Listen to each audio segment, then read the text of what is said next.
Yo les amis, j'espère que vous allez bien. TAO dans la cour des grands, ça y est, ça fait un petit moment qu'on en parlait. Le listing sur Binance, il est officiel, il a été annoncé ce matin.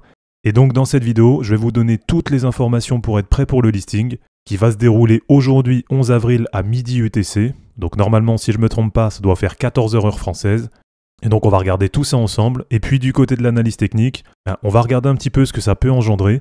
Aussi bien pour du court terme, donc je vous redonnerai des bons points si vous voulez une nouvelle fois vous placer dessus. Et puis pour du long terme, on ira refaire un tour sur la chart et je vous redonnerai les différents objectifs que j'ai dessus pour le bull run. Allez, comme d'habitude les amis, si c'est pas encore fait, pensez à vous abonner et à liker cette vidéo pour soutenir la chaîne. Et pour ceux qui veulent préparer et surtout réussir le prochain bull run, ça se passe dans le groupe Telegram Crypto Wolfgang et vous avez le lien dans la description de la vidéo.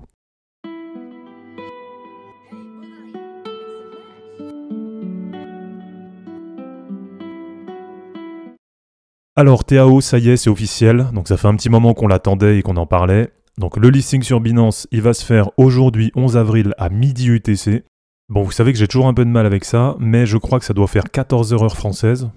Et donc au niveau des paires de trading, on va avoir TAO BTC, TAO USDT, TAO FDUSD, donc le nouveau stablecoin de Binance qui remplace le BUSD qu'on connaissait avant. Bon, c'est vrai que ça fait un petit moment que je suis pas allé sur Binance pour trader. Et on aura donc une nouvelle paire aussi TAO TRY. Donc vous allez pouvoir bien sûr déposer vos TAO directement sur Binance. Alors ça dépend d'où vous les laissez habituellement. Si vous les laissez habituellement sur le wallet officiel, je pense que pour vous ça change rien. Vous allez les laisser là-bas. Et sinon, si vous étiez sur d'autres exchanges, MEXC, BitGet, BingX, KuCoin, voilà, il y avait déjà pas mal de listings quand même du côté de TAO. Eh bien, vous avez le choix. Soit vous les laissez sur ces exchanges, ou alors vous pouvez les envoyer directement sur Binance. En tout cas, ça fait plaisir, ça fait un petit moment qu'on en parlait, comme je vous l'ai dit. C'était vraiment ce qu'on attendait du côté de TAO, puisque jusqu'à aujourd'hui, c'est vrai que comme je vous l'ai dit, elle était listée sur pas mal d'exchanges, mais ce qui nous manquait, c'était vraiment les gros. Principalement, on va dire Binance et Coinbase. Donc là, ce qui est pas mal, c'est que ça va ramener beaucoup de liquidités sur TAO, parce que c'est vrai que c'était un peu une des critiques qu'on avait dessus, parce que on entendait souvent dire que TAO, qui est en général dans le top 20, top 30 des cryptos en market cap, là aujourd'hui elle est 32e, et bien malgré ça, il n'y avait pas beaucoup de volume dessus. Donc là, avec le listing sur Binance, voilà, il n'y a plus d'excuses. Normalement, ça devra ramener pas mal de liquidités. Et ce qui est intéressant, les amis, c'est que du côté de TAO, justement, il n'y a pas beaucoup de TAO disponibles. Et donc aujourd'hui, sur ces 6 576 000 tokens qui sont déjà sortis, on en a 5 754 000 qui sont stakés. Donc grosso modo, si on arrondit, ça veut dire qu'on a à peine 800 000 tokens qui sont liquides. Et donc du côté du trading, le fait d'avoir un listing sur Binance avec finalement très peu de tokens disponibles, ça peut pourquoi pas nous faire un peu le même effet qu'on a eu quand on a eu l'acceptation des ETF sur Bitcoin, avec finalement, souvenez-vous, très peu de Bitcoin qui étaient liquides, qui étaient sur les exchanges. Et donc ça peut ramener beaucoup de nouveaux acheteurs, beaucoup d'investisseurs, un énorme volume d'achat, et finalement en face, très peu de demandes à la vente.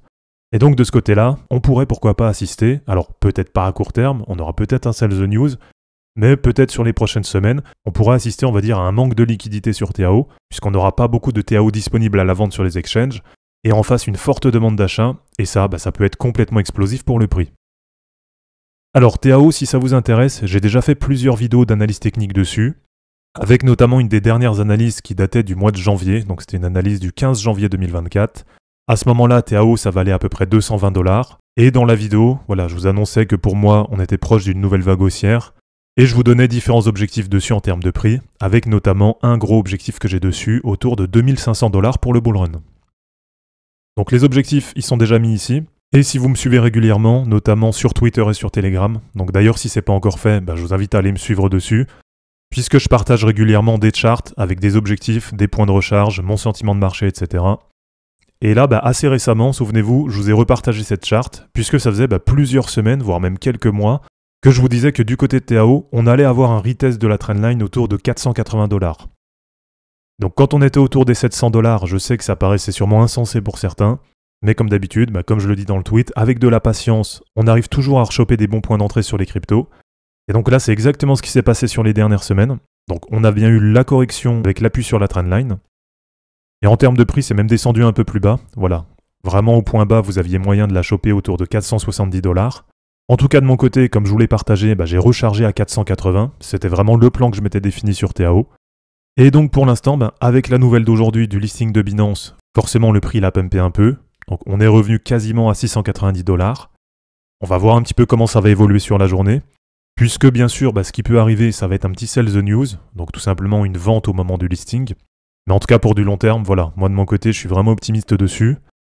Et donc si ça vous intéresse déjà de vous replacer pour du court terme, alors les différents niveaux qui peuvent me paraître intéressants, ça va être de nouveau un appui sur la trendline, sachant que maintenant elle a augmenté un petit peu, et donc elle est autour des 558 $ actuellement. Et sinon, un deuxième niveau, ça va être en cas de cassure à la baisse de la trendline, ça c'est aussi quelque chose qui peut arriver. Et bien ce qui me paraît correct, c'est d'essayer de la reprendre du coup sur le dernier niveau support, donc qui correspondait à l'appui sur la trendline. Et donc ça vous fait un niveau de recharge, on va dire, entre 480 et 500 $ sur TAO. Alors du côté des objectifs plus long terme, je vous les ai déjà donnés dans la dernière vidéo. On peut trouver différents niveaux intéressants sur lesquels vous allez pouvoir décharger par palier. Donc le premier niveau qu'on avait trouvé, c'était autour de 970 $. Donc tout ça, ça a été fait avec les extensions de Fibo et les cercles de Fibonacci. Et donc 970 $, moi je vous avais dit que le niveau, je le mettais autour de 1000 $. Donc ça constituera, je pense de mon côté, un premier niveau de prise de profit. Ensuite on avait un niveau à 1300 $, un niveau à 1680 $, donc là ça commence à devenir intéressant. Et enfin pour du plus long terme, donc on a une zone qui va constituer pour moi je pense le deuxième gros niveau de prise de profit. Donc ça veut dire qu'à partir de là, j'aurai sûrement déchargé au moins 80 à 90% de ma position sur TAO. Et donc ce que je vise, c'est entre 2300 et 2500 $. Et là, c'est déjà des niveaux qui me paraissent pas mal. Et pour du plus long terme, donc là, comme on dit, je vais sûrement me garder un moonbag de 5 à 10% au cas où justement ça parte plus haut que 2500 $. J'ai un dernier objectif qui sera autour de 5000 $. Et donc dans toute cette zone 2500-5000, j'exclus pas de prendre 2, 3, 4 profits. Voilà, je verrai un petit peu comment ça évolue. Mais donc pour le prochain bull run, pour moi vraiment le gros objectif, c'est à peu près 2500 $ sur TAO. Alors 2500 $, sachant qu'on est aujourd'hui à 630 $ pour à peu près 4 milliards 130 millions de $ de market cap. Donc ça veut dire que par rapport à maintenant, on attend à peu près un x4 sur TAO.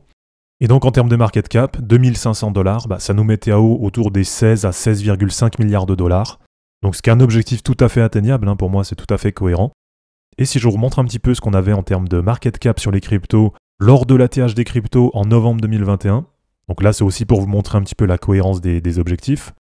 Eh bien, si on prend par exemple la crypto qui était top 20 à ce moment-là, eh bien c'était Algorand avec 11,6 milliards de $ de market cap.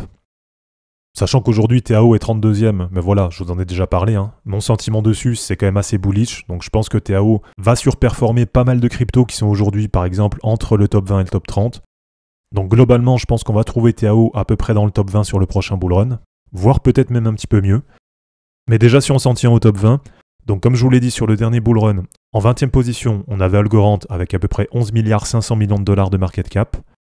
Et si je vous remontre un petit peu les différents objectifs que j'ai en termes de market cap sur les cryptos, donc sur le dernier bull run, on avait eu un ATH autour des 3000 milliards de $ de market cap. Et donc tout simplement, la zone que je vais viser sur ce bull run, ça va être au minimum 5700 milliards de $. Alors là, c'est vraiment pour la fourchette basse, puisque moi, le vrai objectif que j'ai sur les cryptos, et je vous en ai déjà parlé plusieurs fois, c'est d'aller viser un market cap total entre 8000 et 10 000 milliards de $. Donc globalement, pour résumer, si on arrondit, on va dire qu'au minimum, on attend au moins 1 x 2 sur le market cap total des cryptos. Et donc si on arrondit aussi, voilà, ça va pas se passer exactement comme ça, mais on devrait pas en être très loin. Donc si on multiplie par 2 le market cap total d'Algorand, qui était 20e en 2021, ça nous fait à peu près 23 milliards de $. Et donc comme on l'a dit, un TAO à 2500 $, ça nous fait à peu près 16 à 17 milliards de $ de market cap. Et donc pour une crypto qui devrait sûrement rester au moins dans le top 25 des cryptos, et pour moi, c'est vraiment des objectifs qui sont tout à fait cohérents. Et donc ça pourrait même nous faire un objectif un peu supérieur, pourquoi pas autour de 3000-3500 $ sur TAO pour le prochain bull run. Donc voilà les amis, c'est terminé pour cette vidéo sur TAO, j'espère en tout cas que ça vous aura plu. N'hésitez pas à l'aimer, à la commenter et à vous abonner pour en suivre d'autres. Dans la description de cette vidéo, vous allez retrouver tous les liens utiles et les liens pour me soutenir. On se dit à bientôt pour une prochaine vidéo, et d'ici là, ne capitulez pas, car les fortunes se créeront en portant vos burnes. Ciao.